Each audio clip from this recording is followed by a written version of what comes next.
Okay, so let's unpack this a bit. Think back to school for a second. What do you actually remember learning?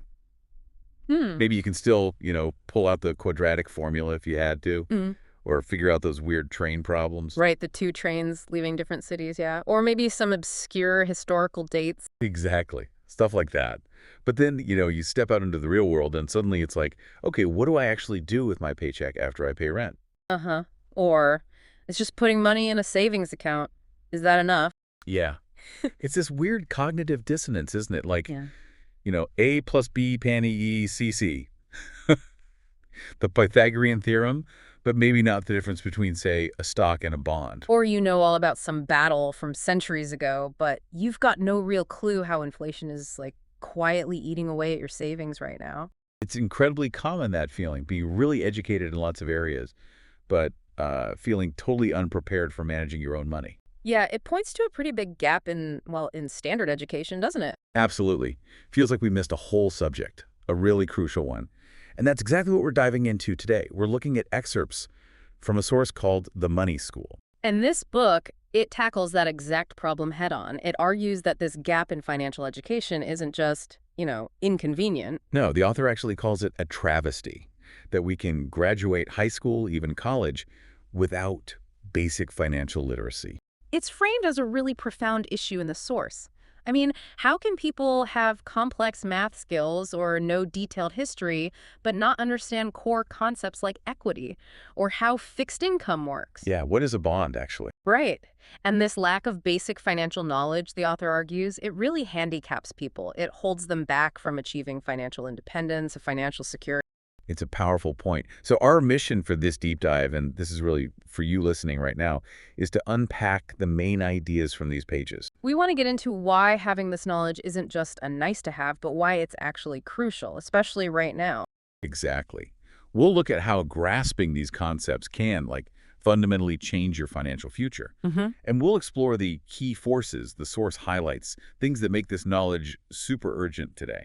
And a big part of that, as you mentioned, is interest rates. Their role is huge, and the source uses specific historical dates to show just how much that landscape has shifted. We'll definitely get into those. Yeah, the dates are key.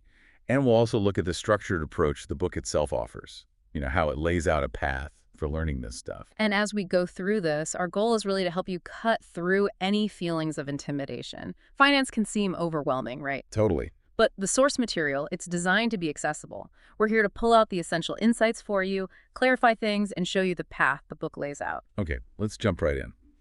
The source starts with that big question. Mm-hmm. How do we go through, 12 years of school, maybe even college that we paid a lot for, without really learning about money? Yeah, it puts that right next to those things we did learn, like calculating train speeds or solving for X and Y. Things that, let's be honest, most of us don't use every day. Exactly. And the author is pretty blunt about the consequences of this gap.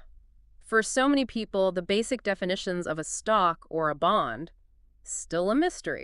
And that's not just academic, is it? Hmm. It hits you in daily life. How you save, how you handle debt, planning for retirement. Or even just making your money work for you instead of just sitting there. It impacts everything. And this leads to that feeling, which is totally understandable, of, hey, it's not my fault. Nobody taught me this stuff. Right. And the source says, yeah, that's true. It validates that feeling. This subject was likely missing from your formal education. You weren't given these tools. I don't know. There's a but, isn't there? There is. And this is where the source delivers a tough truth. Yeah. While it might not be your fault, that fact, unfortunately, doesn't really change the situation you're in today. Oof. Your lack of financial knowledge, even if it's not your fault, is still hurting you. The author puts it really vividly. You can't tell Visa you missed a payment because you were learning about parallelograms instead of interest rates. Huh. Right. They don't care about parallelograms. Not at all. And you can't explain to a mortgage lender who denies your application that your parents didn't teach you about credit scores because maybe they didn't know either. Your past circumstances, even if totally valid, they just don't work as an excuse for, financial institutions. Exactly. It's a reality check. But it comes across in the source, I think, with a sense of tough love born from experience. Yeah, the author shares their own story. Being a first-generation American from a broken home, Zero background in finance or business. Right. Mentioned wanting to be a poetry major. No family history of wealth. No financial expertise passed down. Describes times when things were incredibly tight. Like, just affording food was a struggle. And that personal story, it really highlights what the author calls the personal imperative. Yeah. Facing tough circumstances, realizing nobody else was going to teach them this. They had to become, quote, an autodidact of money out of sheer necessity. Learning it themselves because they had to. It was that moment of recognizing, okay, my past is real, but it doesn't have to define my future outcome. The only way forward was to take charge. Learn it yourself. And that leads to a really critical point in the source's message, right? Absolutely. It's that ultimately nobody's going to give you a pass for not knowing this stuff. And maybe even more important, nobody cares more about your financial future than you do. That's it. It's not about blaming the past. It's about empowering yourself for the future. And the source positions this book, The Money School, as the tool, the resource you can use to teach yourself everything you wish you'd learned back then. It's about taking total ownership. Which can feel daunting, but the message is also really hopeful. Very hopeful. The author's explicit, no, it's not too late. Today, right now, is a great day to start. And they offer this reassurance, speaking directly to the reader or you, the listener. You have figured out much more complicated things in life than what you're about to learn in this book. Which is such a great point. It's a direct challenge to that feeling of, oh, finance is too complicated for me. You're capable. You've learned harder things. It totally reframes it. Makes it feel achievable, like a project you can tackle. Okay, so you accept that personal imperative. Then the source moves into section 2, which is about a fundamental shift in thinking.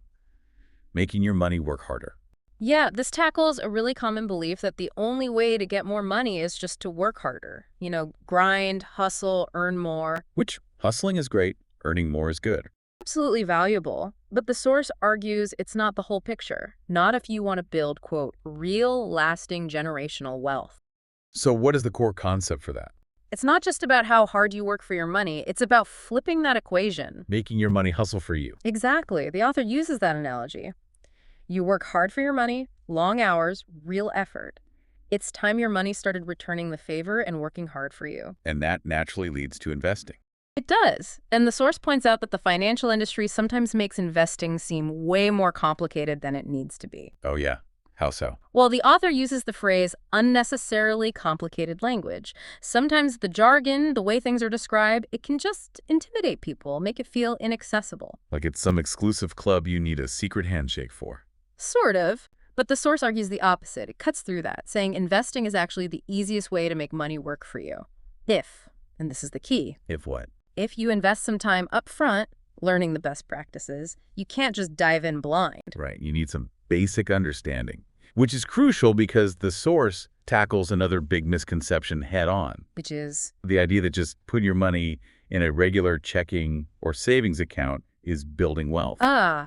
Yes. The source is very clear. That strategy actually makes you lose money over time. Lose money. But you earn interest, even if it's tiny. How does that work? One word. Inflation. The silent killer. That's what they call it. Inflation is just the general rise in prices over time. Your dollar today buys less than it did yesterday. It just erodes the purchasing power of your money, quietly, steadily. And the source gives specific numbers for this, right?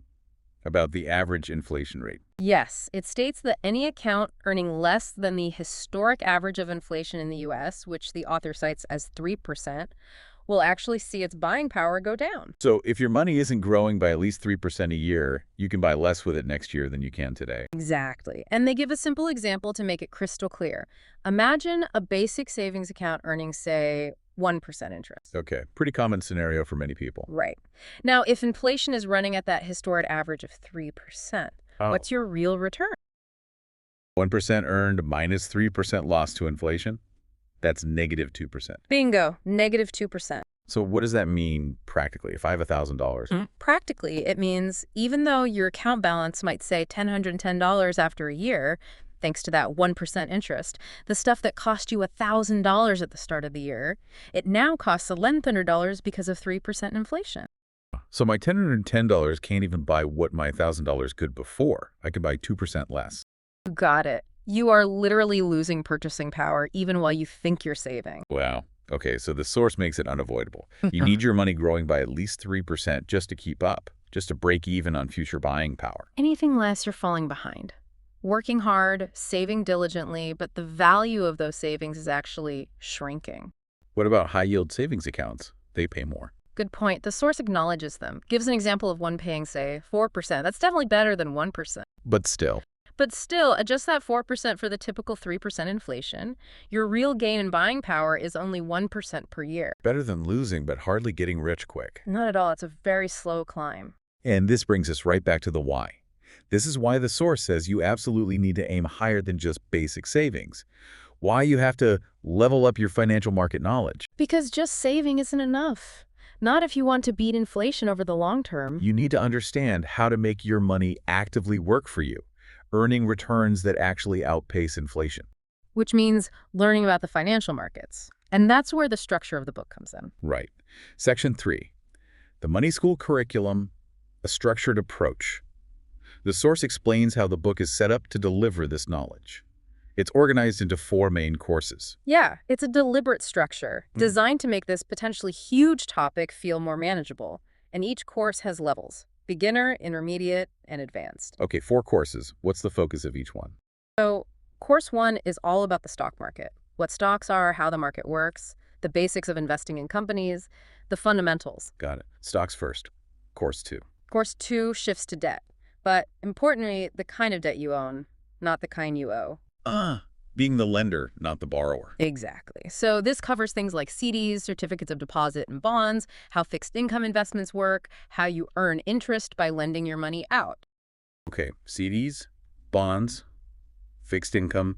What's course 3? Course 3 gets into what the source calls more exotic or advanced securities. Think commodities like gold, oil, wheat. Raw materials. Right. Also currencies and derivatives. Derivatives are those financial contracts whose value comes from something else, like a stock price or an interest rate.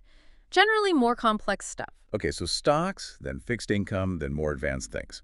What ties it all together in course 4? Course 4 is about building your portfolio. A portfolio is just, all your different investments together. This course helps you take everything from the first 3 courses and create a diversified strategy that fits your goals, your risk tolerance. Putting it all together for your personal plan? Makes sense. And the source mentions you don't have to read it straight through. Right. There's flexibility. You can go course 1, beginner, intermediate, advanced, then move to course 2. Or you can maybe do all the beginner stuff across all 4 topics first, then all the intermediate. The book has 101 lessons woven through it. Foundational stuff. And there's something specific about the total number of lessons, right? Yes. The author points out there are 12 total lessons overall. And it's framed deliberately as a 12-step plan. 12 steps, like breaking it down. Exactly. The reasoning given is to take this potentially daunting task mastering finance and break it into baby steps. Make it feel less overwhelming, more achievable, one step at a time. And they acknowledge that first step is tough. Definitely. The source says the first step in any journey is always the hardest. And it actually commends you, the listener, just for engaging with this, for deciding to start. Says, seriously, bravo, I'm really proud of you. That's nice. Acknowledging the effort it takes just to start. It addresses that emotional hurdle many people feel. And a key part of making that first step easier is accessibility. The source is clear. No prerequisites. You don't need a finance degree. Not at all. It says the book is suitable whether you've never invested a dime or if you're already dabbling in day trading, even if that trading has been a bit questionable. Okay. So it meets you where you are. The 12 steps are meant to build a solid foundation for anyone. Okay. Structured path, accessible. But the source also argues why this is so urgent right now. Which brings us to section 4. Interest rates. The financial heartbeat and game changer. Yes, the author is very specific here. Says they wrote this book right now because, quote, everything changed in the financial world. And the single biggest catalyst, interest rates. Why are interest rates such a big deal? Small percentage changes, right? They might seem small, but the source insists they are the biggest of big deals because they're the fundamental cost of money. They affect everything. Like what? Savings returns, loan costs, business profits, how investments are valued. A shift of just a point or two can redirect trillions of dollars. It changes the entire investment landscape. And the source uses history, specific dates, to show how much things have swung. Let's get into that. Where do they start? They start right after the 2008 housing crisis, the big financial collapse. After that, interest rates were slashed, set to nearly 0%, the source says. Near zero. Why so low? It was an emergency measure by the Federal Reserve, the U.S. central bank, to prop up the economy, which the author says was completely in the dumps. Drastic action. And we stayed near zero for a long time. Many people kind of grew up financially in that environment. Then rates dropped again recently. Yeah, the source notes during the COVID pandemic when, as the author puts it, the dump caught fire, rates were cut dramatically again, reinforcing that pattern. Ultra-low rates for crises. Okay, so that's the recent past. Near zero. But that wasn't always the case, right? Yeah. What about earlier decades? Totally different picture. The source looks back at the 1990s, says throughout the 90s, rates were hovering around 5%, and even got as high as 10% sometimes. 10%? Wow, that's already way different from zero. And the 80s. Even more dramatic. The source says in the 1980s, rates flirted with 20%. 20%. 20%. That's almost unimaginable today if you only know the last 15 years or so. Right. The author's emphasis there really highlights how extreme it was just a few decades back. So the source is making a really crucial point here about what's normal, isn't it? Absolutely. It forcefully argues that the recent era of rock-bottom rates, that was an emergency move by the Fed to prevent financial Armageddon. It was not the norm. We need to get that idea of near zero rates being normal out of our heads. That's the message. Time to snap out of that expectation. History shows much higher rates are possible, even common. Okay, understanding that history is vital because higher rates change everything. The source talks about the dual impact, right?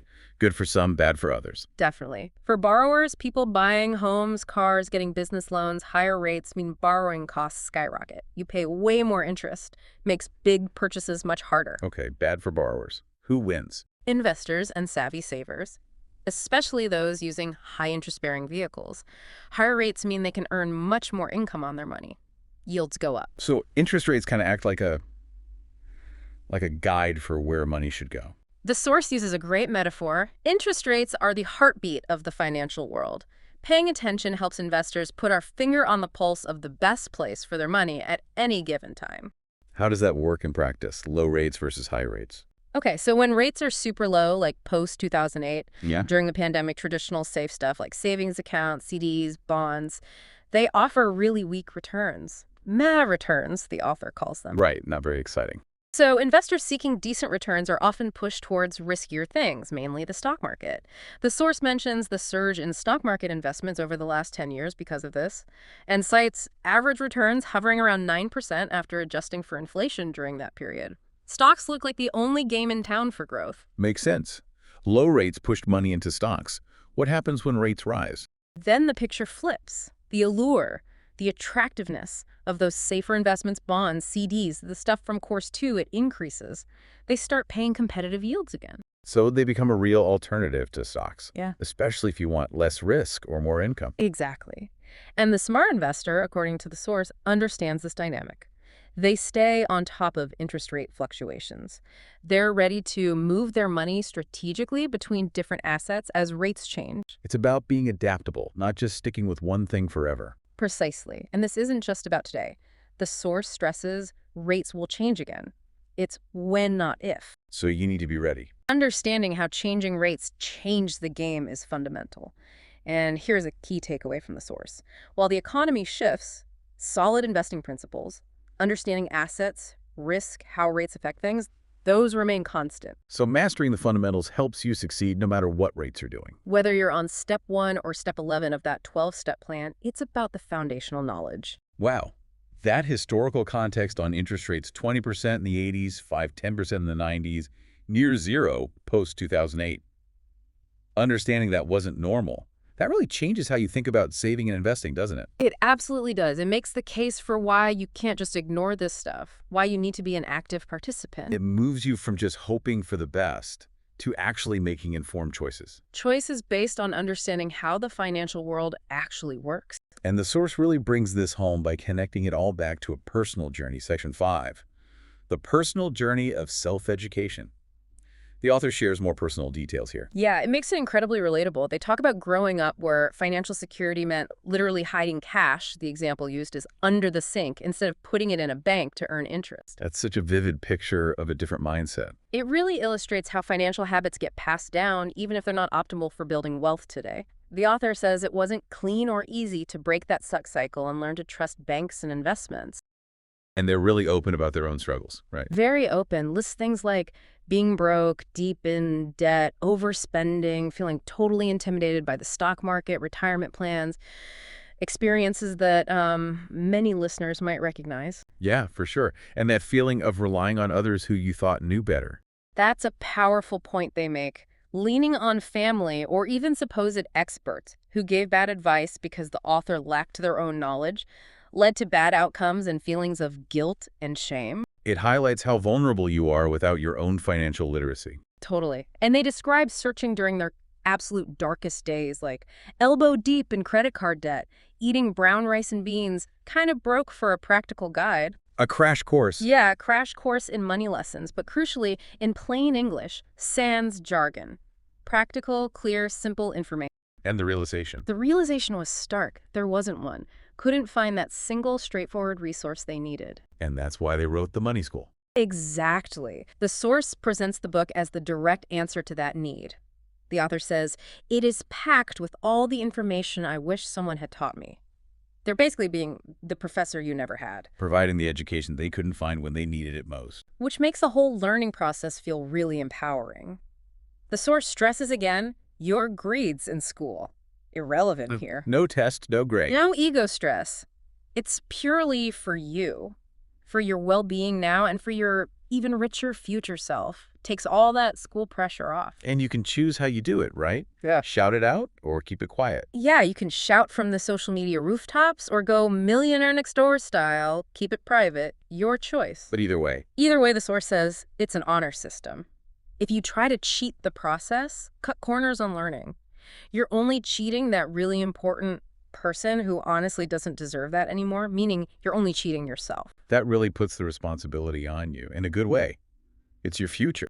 And the source talks about the payoff. It's not just about the money, the political riches. What else is there?